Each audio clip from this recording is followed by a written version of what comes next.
ఓం నమ శివాయ శ్రీమాత్రే నమ. మిత్రులకి శ్రేయభిలాషులకి అలాగే నన్ను ఇంతగా ఆదరిస్తున్న యూట్యూబ్ ప్రేక్షకులందరికీ కూడా పేరు పేరు ధన్యవాదాలు. మిత్రులరా, మీ అందరికీ పరాదేవత ఎల్లవెల్లలా మీతో ఉండి మీ మనోవాంఛ నెరవేర్చాలని మనస్ఫూర్తిగా కోరుకుంటున్నాను. చాలామంది మిత్రులు, అక్క చెల్లెళ్ళు, గురువుగారు అప్పుల భారంతో చచ్చిపోతున్నాం, ఆదాయం రావడం లేదు, మాకు ఆదాయం పెరగాలి, అప్పులు తీరాలి, అప్పుల నుంచి బయటపడాలి, ఏదైనా తేలికైన ఉపాయం చెప్పండి అని చాలామంది అడగడం జరిగింది. చాలా ఉపాయాలు చెప్పాను. ఈరోజు మీరు జాతక రీత్యా, అంటే మన జాతక చక్రంలో మనకు కొన్ని గ్రహాల యొక్క స్థితి బాగోనప్పుడు అప్పులు చేయవలసి వస్తుంది. ఎలా వస్తుంది, ఏ విధంగా మనం గుర్తించవచ్చు, అలాగే ఎలా బయటపడాలో తేలికైన, అతి తేలికైన అద్భుతమైన ఉపాయం ఈరోజు మీకు తెలియచేస్తాను. మీరు ఎవరికైనా సరే జాతకాన్ని పరిశీలించుకున్నారు, జాతక చక్రంలో 6వ స్థానం, 11వ స్థానం, 12వ స్థానంలో మీకు ఉన్న గ్రహాలు బలహీనంగా ఉంటే మీకు అప్పులు చేయవలసిన పరిస్థితి ఏర్పడుతుంది. అలాగే అంగ సాముద్రికం, హస్త సాముద్రికంలో మనం తేలిక గుర్తించవచ్చు ఏంటంటే మన చేతులు నల్లగా పెంకులాగా మారుతాయి, అంటే నలుపు కలర్ బాగా ఎక్కువ వచ్చేస్తాయి. అలాగే చేతి వేళ్ళు వంకరలు వస్తాయి. అంటే ఇలా మీకు జరిగింది అంటే, వంకరగా ఉంటే మీరు అప్పుల్లోకి మీ జీవితం వెళ్ళబోతుందని అర్థం. మీరు ఒక్కొక్కసారి ఎలా ఉంటుందంటే, మీరు అప్పులకి అడ్డం ఉండి, అంటే మూడో వ్యక్తి మధ్యవర్తిగా ఉండి అవతల వాడికి డబ్బులు ఇప్పించిన తర్వాత ఆ డబ్బులు తీసుకున్నవాడు చెప్పబట్టకుండా పారిపోతాడు. అది కూడా మీరు అప్పు తీర్చవలసిన పరిస్థితి ఏర్పడుతుంది. అంటే జాతక చక్రాన్ని పరిశీలించుకున్నప్పుడు 6వ స్థానం, 11వ స్థానం, 12వ స్థానాల్లో ఏ గ్రహాలు బలహీనంగా ఉన్నాయా, ఉన్న గ్రహాలు బలహీనంగా ఉన్నాయా లేదో చెక్ చేయించుకోండి. మీరు ఎప్పుడైనా సరే అప్పుల్లో ఉన్నారు అంటే కొన్ని గ్రహాల యొక్క స్థితి బాగోలేదని అర్థం. అలాగే మీరు అప్పుని కొన్ని గ్రహాల వల్ల, అంటే కొంతమంది అప్పు చేసేస్తాం, తీర్చేద్దాం అనుకుంటాం, గ్రహస్థితి వల్ల అప్పులు చెల్లించడానికి కూడా ఇష్టపడం, అంటే తీసుకున్న డబ్బులు ఇవ్వడానికి కూడా ఇష్టపడం. అది ఎలాంటి పరిస్థితి ఉంటుంది, అది ఏ గ్రహాల వల్ల కలుగుతుంది, అప్పు ఎప్పుడు చేయాలి, ఎలా పేపర్లు రాస్తున్నప్పుడు ఏం చేయాలి అనేది మీకు ఈరోజు వీడియోలో వివరిస్తాను. అలాగే ఈ ఉపాయం మీకు పర్టికులర్గా మీ ఆదాయం పెరగడానికి, అప్పుల నుండి బయటపడడానికి అద్భుతమైన, తేలికైన, అతి తేలికైన ఉపాయం ఎలా చేయాలో చెప్తాను. అలాగే మీకు ఈ వీడియో నచ్చినట్లయితే లైక్ చేయండి, ఛానల్ని సబ్స్క్రైబ్ చేసుకోండి, పక్కనే ఉన్న గంట సింబల్ యాక్టివేట్ చేసుకోండి, 10 మంది మిత్రులకి షేర్ చేయండి. మనకి ఎప్పుడైనా సరే గుర్తుంచుకోండి, మనం అప్పు తీర్చడానికి మన జాతకంలో గురువు, శుక్రుడు అంటే శుభప్రదంగా ఉంటే, మంచి స్థానాల్లో ఉంటే ఎంత అప్పు చేసినా సులభంగా మనం తీర్చేస్తాం గ్రహాల ప్రకారం. అలాగే మీరు కుజుడు కనుక నీచంగా ఉన్న జాతకంలో మీరు అప్పు నుంచి బయటపడడానికి అప్పు చేయడం చేస్తారు, కానీ అప్పు నుంచి బయటపడడానికి చాలా చాలా ఇబ్బందులు ఎదుర్కోవాల్సి వస్తుంది. చాలామంది అంటూ ఉంటారు, గురువుగారు ఎందుకు తెలియట్లేదు, కుజ ప్రభావం. అలాగే శని ప్రభావం చేత, అంటే జాతకంలో శని ప్రభావం అధికంగా ఉన్నప్పుడు ఎవరైతే అప్పులు చేస్తారో వారు అప్పుల నుంచి అంటే బయటపడటం ఒక సవాల్గా ఉంటుంది. ఆ తిరిగి అప్పు చెల్లించలేకపోవడం, అలాగే కోర్టు కేసులు అవ్వడం, జైలు శిక్ష కూడా పడే అవకాశం ఉంటుంది. చాలామందికి జరుగుతూ ఉంటుంది, చెక్ చేసుకోండి జాతకంలో శని నీచంగా ఉన్నప్పుడు. అలాగే రాహుకేతువులు, బుధుడు కూడా వీటితో పాటు చెడు దృష్టితో ఉన్నప్పుడు ఆ వ్యక్తి అప్పు ఎప్పటికీ కూడా తిరిగి చెల్లించాలని మనసులో కూడా రాదు.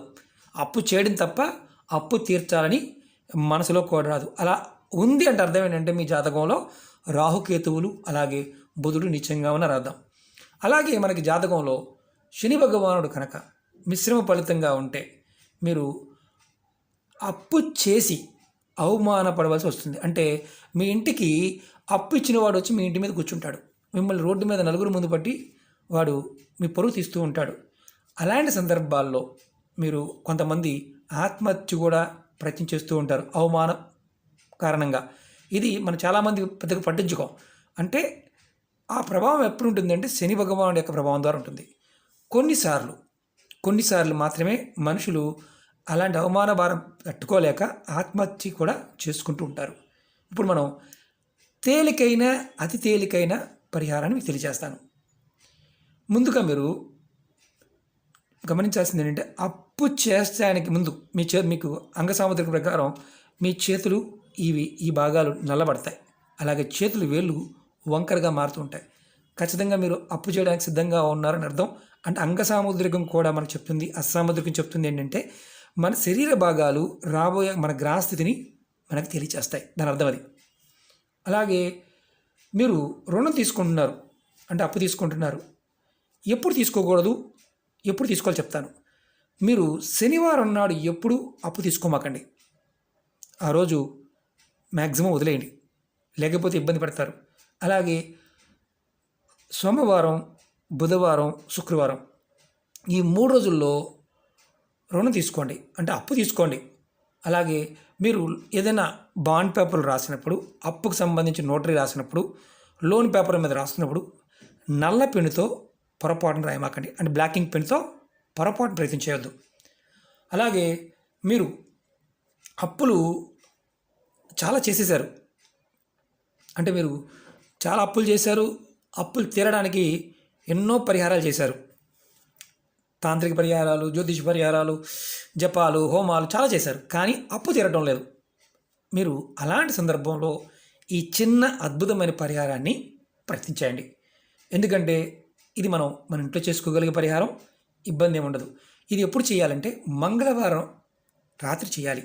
అంటే మంగళవారం రాత్రి 11:30 నుంచి 12 గంటల మధ్య ప్రాంతంలో చేయాలి.